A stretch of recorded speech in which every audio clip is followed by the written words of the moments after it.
In the year 2000, Brian Michael Bendis and comic artist Mark Bagley both created Ultimate Spider-Man, which served as a reimagining of the mainstream universe for the 21st century.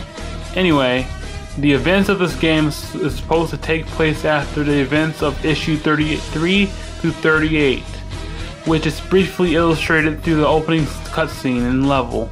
So yeah, the game is canon, which is pretty cool. The story is plain and simple.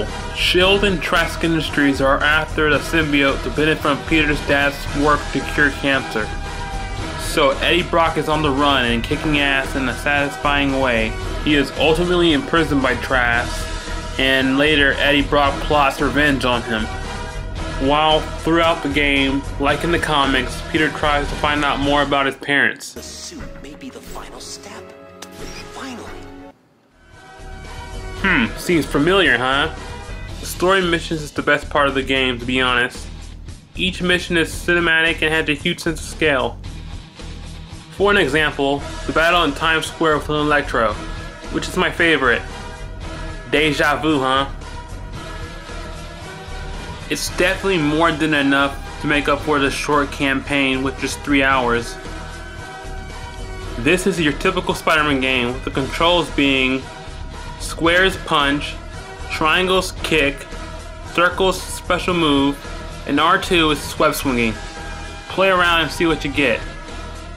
But they also have alternate controls. Squares also boosting web swinging, and triangle allows you to climb up the web. The controls are simple, but at the same time, it's complex and easy to use. The visuals are spectacular. It's kind of like a comic book, but in 3D. Treyarch dubbed it as Comic Inking Animation Technology, or CIAT, which is a fancy way of saying it's cel-shaded. The voice acting is top-notch. Leave my family alone. Mostly. Well, it's the voices I imagine the characters having.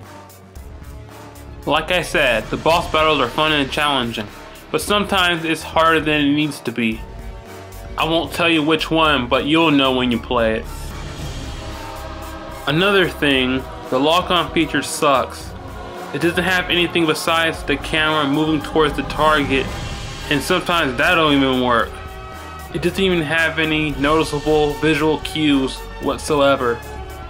So in final, while I don't think it's the best Spider-Man game ever, but it's a must-have for any fan of the web slinger.